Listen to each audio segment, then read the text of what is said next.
Hello, guys. Welcome to the Unedited Podcast. For those of you guys who followed me for a very long time, you guys will know that I have recently moved back to Asia. Well, not that recent. It's actually been a couple years now. I've been living in Asia for the past 2 years or so, and life here has been hard. It's been difficult. Paying for everything, being alone a lot of the time, away from family, away from friends, trying to move my career over here, starting my own thing. Language is a barrier. And what's interesting about language is something I want to talk about today as well, because this story that I'm about to tell you, I've never shared in English before.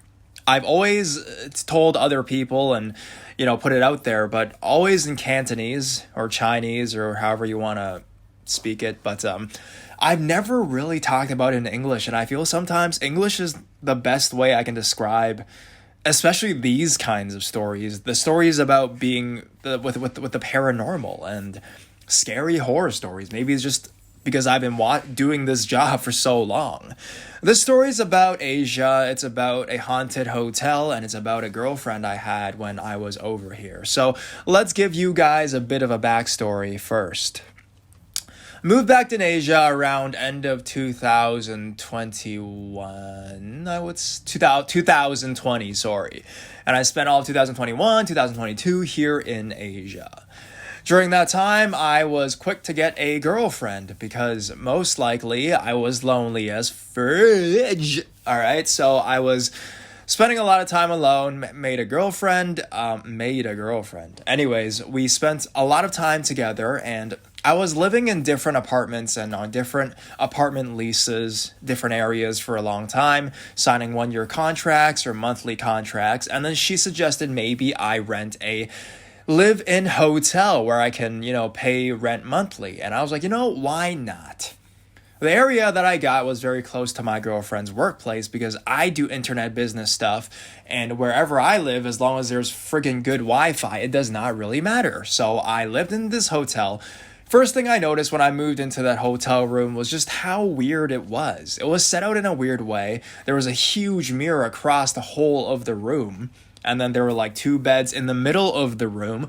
And if you guys don't know, this stuff is not good for your psyche. And I think it's like, they call it feng shui over here, where it's like bad room placement, it's bad energy, bad vibes, especially when there's a mirror there. You're not supposed to be looking into a mirror when you sleep or have a mirror reflect on you as you sleep. I know it's superstitious stuff, but that plays into the story. So I lived there for a while, everything is well, but me and my girlfriend start having these fights. Like, I'm not talking about just like spats. I'm talking about like full blown, like yelling at each other kind of stuff. And it goes on for like a long time. It goes on for till like 3-4 in the morning sometimes, And I'm not trying to say that hotel was haunted, so it caused my girlfriend to go freaking insane.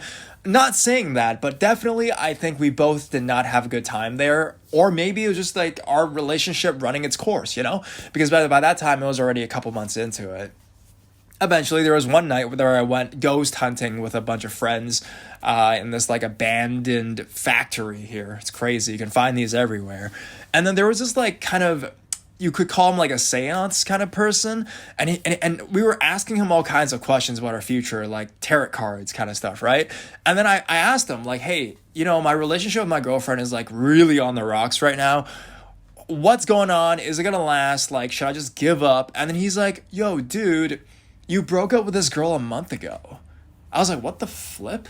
A month ago? No, we're still together. We're just having a crazy ass fight. And he's like, no. You guys broke up a month ago. And that's when I realized 1 month ago was when I moved into that cockamamie hotel. Don't know what that means. All right. I keep going on with my life. The next night, another fight ensues, And I'm not talking about some small ass shit. Like I'm not someone that likes to fight, but like there was like things thrown and all that kind of stuff. And I'm just laying there trying to, I'm kind of a pussy, Like I just ignore, but as a person that does YouTube, the laptop's extremely important. I had it on me just like going through stuff as my girlfriend was going berserk, and she grabs my laptop. She runs into the bathroom, locks the door, and I'm like, God damn it, man. Like, I gotta pay the bills with that stuff, right? It's my only thing in the world is my laptop. So I'm like knocking on that bathroom door, man. I'm like, come on, come out here, give me back my thing. She doesn't even budge. She just turns on the water tap. I'm like, mother effer. I get back on the bed and I'm just like, all right, whatever. I'll try to go to sleep because this was like 3 a.m. at this point. She comes out of the bathroom, starts packing her shit up. Hey, that's fine. I don't care. Bags and bags of makeup, clothes, her laptops, I don't know, her socks, like, I don't know. Anyways, I'm like, you give back my laptop, man? And then she doesn't even answer me. And I'm like, did you hide it in the bathroom? I'm going in the bathroom looking all over it. Can't find shit. And then she leaves, and I'm like, hey, where'd you put it? Found out later, she put it in a bag and put it in the hallway. But regardless, I think she hid it somewhere in the room. In that hotel room. So I'm looking all over. I'm looking over like the closet, the places she hasn't even been to, you know, under my desk, under my bed, under my pillow. I don't know why. I'm just going crazy at this point. It's like 4 a.m. in the morning and the girlfriend left with everything. I'm like, okay, maybe she hid it. Maybe she took it. I don't know. I go in the hallway. I'm like, she must have put it in the hallway then. I'm running throughout the hallways, man. 4 long friggin' hallways.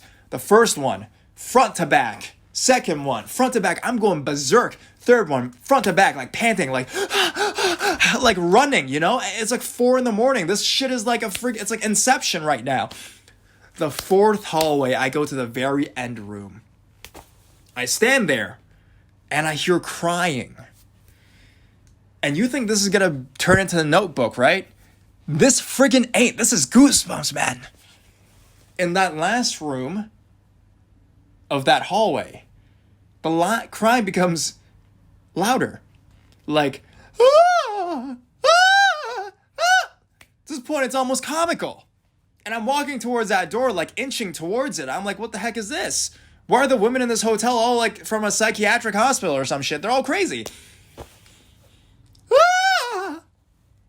Like hysterical, like someone's son just died kind of crying. And then I run off. In my heart, I knew that was not something natural. That was a supernatural occurrence. And my whole life, I've never really encountered one like that, like right in your flippin' face. Yeah. I knew. But at that moment, I had a mission to do. And I just ran away. Eventually, the manager comes up, because why the fuck is this guy running in the hotel? He tells me that, oh yeah, someone put your bag in the garbage department because they thought it was trash. Because my girlfriend just left it in the hallway, and they thought it was like just trash, but I guess a MacBook looks like trash. I don't know. Anyways, I got my stuff back, but I asked the manager, I'm like, hey man, like, you know, that end room over there, that final room, some crazy shit. Maybe you should go check out on it. There was a woman in there crying hysterically, like really bawling her eyes out, like she needs help, like, you know? And then he was silent. Found out later, no one freaking lives in that room. Because it was during the worst time of the pandemic in Hong Kong. Basically, no one would rent hotels. Like, no one was living in hotels. I was like only one of the 3 or 4 rooms that occupied that level. So there was no one in that room. It was a ghost, man. And then obviously the girlfriend, like, we eventually broke up. Was it that ghost that influenced it? Maybe not. I tend to feel like a little bit. I'm also in the wrong. Hey, like, I was lonely. Maybe I didn't think it through. I just maybe wanted someone there to help me out when, you know, I was alone, eating by myself. Anyways, that happened, and for the rest of the time I lived in that place, I could not look down that hallway without, like, fucking feeling scared and looking away. And then ever since that day, every night when I go to sleep, I feel like someone was standing at the edge of my bed looking at me. Like, you get those feelings, like someone staring at you. Yeah, I felt that. Of course, I'm not there anymore, which is the only reason why I'm sharing this, because if I was, I would not have the balls to share this. So, yeah, that's my story, my ghost encounter. Anyways, talk to you guys later. I think it was cool, right? Put in the comments what you guys think. Bye.